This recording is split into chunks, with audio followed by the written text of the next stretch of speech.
When springtime flushes the desert grass, our kafilas wind through the Khyber pass. Lean are the camels, but fat the frails. Light are the purses, but heavy the bales. No doubt, it is about Khyber Pakhtunkhwa, the land of hospitality, mature values, and the custodian of Asian civilizations.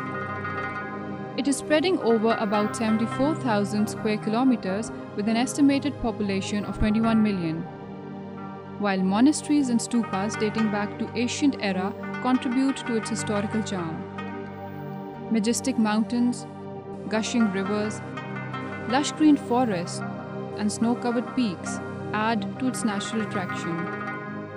Being the land of gardens, orchards, scenic lakes, foaming streams, and fascinating landscape give it a distinct and captivating character among other provinces of Pakistan. But the ground reality of school education in Khyber Pakhtunkhwa has not been so pretty as the landscape surrounding them. Like the rest of the country, education remains one of the most pressing issues in Khyber Pakhtunkhwa, with undeniable fact that only half of the province is considered to be literate. Poor planning, inadequate resources, lack of basic facilities, and teachers' absenteeism have confronted us as the toughest challenges in education sector. Primary education has remained the primary victim and thus resulted into unstoppable school dropout, which has further aggravated the literacy rate.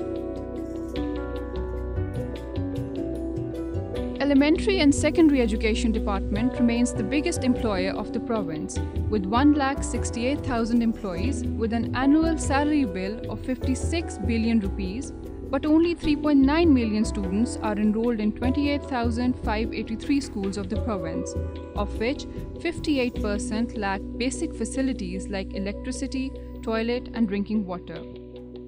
An estimated 3 million children of school-going age are out of school.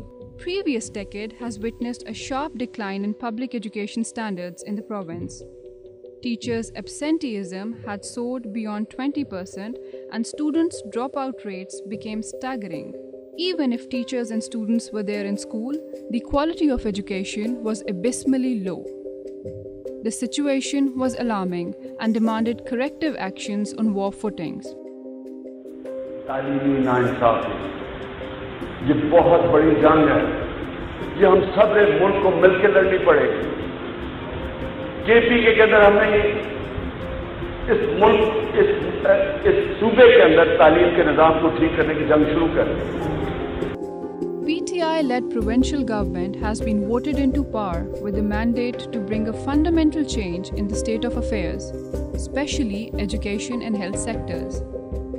An education emergency was declared immediately after coming into power, and an allocation of 86 billion rupees was made for school education, out of which 30 billion was reserved for new development initiatives.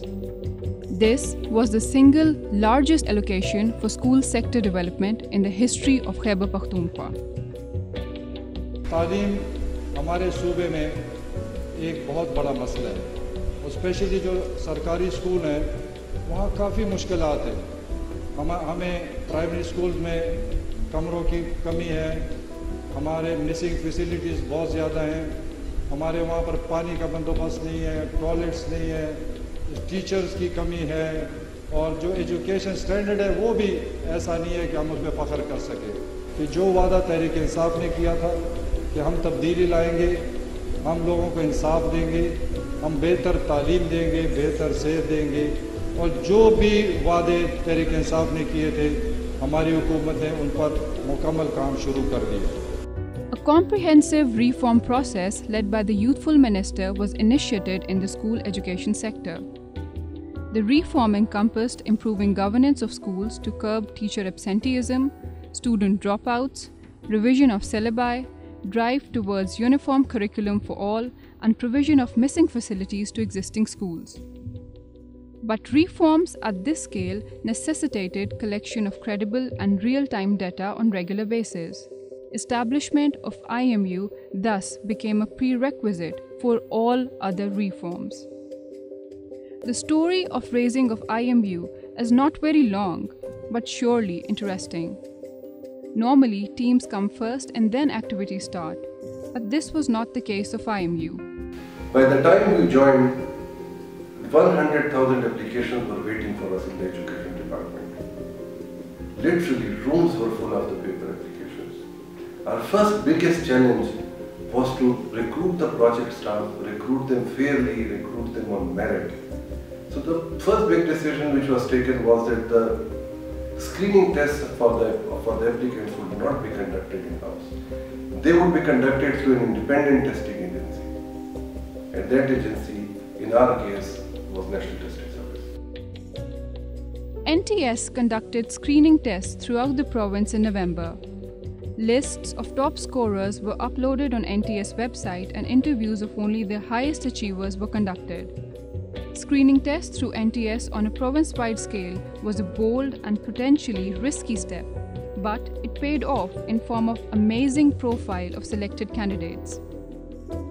Preparing selected candidates for their job was next big challenge.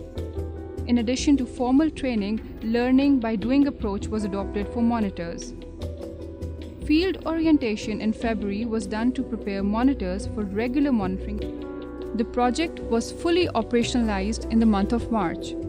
Data monitors braved atrocious law and order conditions and toughest of terrain in the process, but completed visits of 88% of schools in the province. The remaining schools were either in valleys blocked by snow or landslides, or in places where monitors were denied access by the law enforcement agencies. For every district, there is a team of monitors headed by the district monitoring officers. Every monitor is assigned a monthly cluster of 60 schools. To prevent collusion between monitors and school staff, the clusters are rotated every month in such a manner as a school once visited by one monitor cannot be visited by him for at least next 4 months. District monitoring officers conduct weekly meetings for progress review and target allocation. They also conduct field visits to verify the activities of the monitors. Monitors strictly observe a code of conduct. Their role is only real-time data collection and are strictly prohibited from indulging into supervision and mentoring towards school staff. Apart from these administrative measures, the data collection is further protected by technological checks. Monitors collect real-time data through a customized application on the Android smartphones provided to them.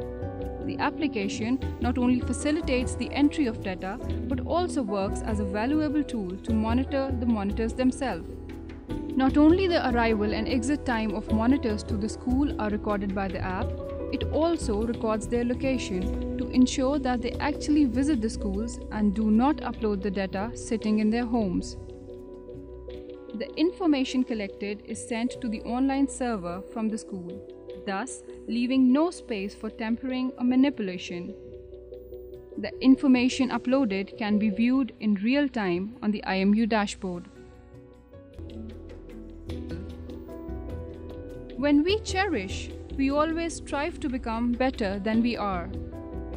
And when we strive, everything becomes better too. If change must come, may it come quickly, as we have a life to live in the best possible way.